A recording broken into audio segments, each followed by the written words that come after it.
ವಸತಿ ಇಲಾಖೆಯಲ್ಲಿ ಹಣ ಕೊಟ್ಟರಷ್ಟೇ ಮನೇನ ಆಡಿಯೋ ವೈರಲ್ಗೆ ಮತ್ತೆ ಬಿ.ಆರ್. ಪಾಟೀಲ್ ಸ್ಪಷ್ಟನೆಯನ್ನ ಕೊಟ್ಟಿದ್ದಾರೆ. ಈ ವಿಚಾರದ ಬಗ್ಗೆ ಸಿಎಂ ಕರೆದಿಲ್ಲ, ಕರೆದ್ರೆ ಹೋಗ್ತೇನೆ, ಆದರೆ ಆಡಿಯೋ ಲೀಕ್ ಹೇಗಾಯಿತು ಅಂತ ಗೊತ್ತಿಲ್ಲ. ವಸತಿ ಇಲಾಖೆಯಲ್ಲಿ ಹಣ ಕೊಟ್ಟರಷ್ಟೇ ಮನೇನಾ? ಆಡಿಯೋ ಕೇಳಿಸ್ಕೊಂಡವರಿಗೆಲ್ಲ ಗೊತ್ತಾಗುತ್ತೆ ಹೌದು ಅಂತ ಹೇಳಿ ಬಿ.ಆರ್. ಪಾಟೀಲ್ ಮತ್ತೆ ಸ್ಪಷ್ಟನೆಯನ್ನ ಕೊಟ್ಟಿದ್ದಾರೆ. ಈ ವಿಚಾರದ ಬಗ್ಗೆ ಸಿಎಂ ನನಗಿನ್ನೂ ಕರೆದಿಲ್ಲ, ಕರೆದ್ರೆ ಹೋಗ್ತೇನೆ, ಮಾತಾಡ್ತೇನೆ, ಆದರೆ ಆಡಿಯೋ ಲೀಕ್ ಹೇಗಾಯಿತು ಅಂತ ನನಗೆ ಗೊತ್ತಿಲ್ಲ. ಸರ್ಫರಾಜ್ ಖಾನ್ಗೆ ಒಂದು ರಿಕ್ವೆಸ್ಟ್ ಮಾಡಲು ಫೋನ್ ಮಾಡಿದ್ದೆ. ಆಡಿಯೋ ವಿಚಾರ ಯಾಕೆ ಸೀರಿಯಸ್ ಆಗ್ತಾ ಇದೆ ಗೊತ್ತಾಗ್ತಾ ಇಲ್ಲ. ನಾನು ಬ್ಲ್ಯಾಕ್ ಮೇಲ್ ಮಾಡಿ ಮಂತ್ರಿ ಆಗುವವನಲ್ಲ. ಲೆಟರ್ ಕೊಟ್ಟು ಸುಸ್ತಾದ್ರೂ ಮನೆಗಳು ಮಂಜೂರು ಮಾಡಲಿಲ್ಲ. ಗ್ರಾಮ ಸಭೆಯಲ್ಲಿ ನೋಡಿ, ಈಗ ಅವ್ರು ಹೇಳಿದ್ದಾರೆ, ಸರ್ಫರಾಜ್ ಖಾನ್ಗೆ ಒಂದು ರಿಕ್ವೆಸ್ಟ್ ಮಾಡೋದಕ್ಕೆ ನಾನು ಹೋಗಿದ್ದೆ, ಫೋನ್ ಮಾಡಿದ್ದೆ, ಆಡಿಯೋ ವಿಚಾರ ಯಾಕೆ ಎಷ್ಟೊಂದು ಸೀರಿಯಸ್ ಆಗ್ತಾ ಇದೆ ಗೊತ್ತಾಗ್ತಾ ಇಲ್ಲ. ನಾನು ಬ್ಲ್ಯಾಕ್ ಮೇಲ್ ಮಾಡಿ ಮಂತ್ರಿ ಆಗೋನಲ್ಲ. ಲೆಟರ್ ಕೊಟ್ಟು ಸುಸ್ತಾದರೂ ಕೂಡ ಮನೆಗಳು ಮಂಜೂರು ಮಾಡಲಿಲ್ಲ. ಗ್ರಾಮ ಸಭೆಯಲ್ಲಿ ಫಲಾನುಭವಿಗಳ ಆಯ್ಕೆ ಆಗಬೇಕು, ಆದರೂ ಆಗಿಲ್ಲ. ಈ ಬಗ್ಗೆ ತನಿಖೆ ಮಾಡೋದಾದರೆ ಮಾಡಲಿ. ಯಾರೊಬ್ಬ ವ್ಯಕ್ತಿ ಹೆಸರು ತೆಗೆದುಕೊಂಡು ನಾನು ಮಾತಾಡಿಲ್ಲ. ಕಲಬುರಗಿಯಲ್ಲಿ ಆಳಂದ ಶಾಸಕ ಬಿ.ಆರ್. ಪಾಟೀಲ್ ಹೇಳಿಕೆಯನ್ನು ಕೊಟ್ಟಿದ್ದಾರೆ ನೋಡಿ.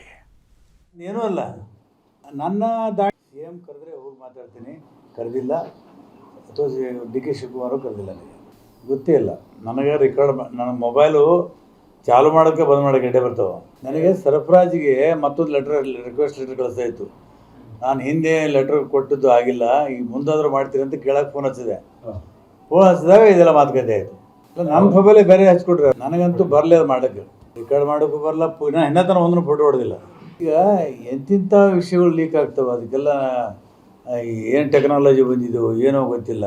ಬಾಜುನೇ ಕೂತಿರ್ತಾರೆ, ನಮ್ದೆಲ್ಲ ರೆಕಾರ್ಡ್ ಮಾಡಿಬಿಟ್ಟಿರ್ತಾರೆ. ಈಗ ಕೃಷ್ಣ ಬೈರೇಗೌಡರು ಮೊನ್ನೆ 2 ತಾಲೂಕು ತಹಸೀಲ್ ಕಚೇರಿಗೆ ಹೋಗಿ ಅವರು ತಮ್ಮ ಕನ್ಸರ್ನನ್ನು ವ್ಯಕ್ತ ಮಾಡ್ತಾ ಹೇಳಿದ್ದಾರೆ. ಬೋರ್ಡ್ ಹಚ್ಚಿರಿ ಅಂತ ಹೇಳಿದ್ದಾರೆ. ಇದೇನು? ಅವರು ಕಂದಾಯ ಇಲ್ಲ ಮಂತ್ರಿಗಳಾಗಿ ಅವ್ರ ಇಲಾಖೆಯಲ್ಲಿನೇ ಅವರೇ ಹೇಳಿದ್ದಾರೆ ಬೋರ್ಡ್ ಹಾಕ್ರೆ ಅಂತ.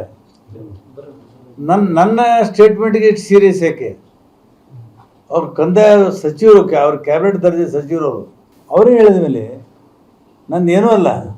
ನನ್ನ ದಾಟಿಯಲ್ಲೇ ಕೃಷ್ಣ ಬೈರೇಗೌಡರು ಮಾತಾಡಿದ್ದಾರೆ.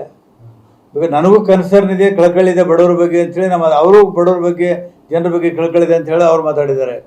ಇನ್ನು ಯಾರ್ಯಾರು ತಪ್ಪು ಅಂತ ಬರಲಿ ಮಾತಾಡ್ಬಾರ್ದು. ನಾನು ಬ್ಲ್ಯಾಕ್ ಮೇಲ್ ಮಾಡಿ ಮಂತ್ರಿಯಾಗಿ ಅಧಿಕಾರಕ್ಕೋಸ್ಕರ ಇಲ್ಲಿ ರೈಸೆಲ್ಲ ಸೋಲ್ತಿದ್ದಿಲ್ಲ.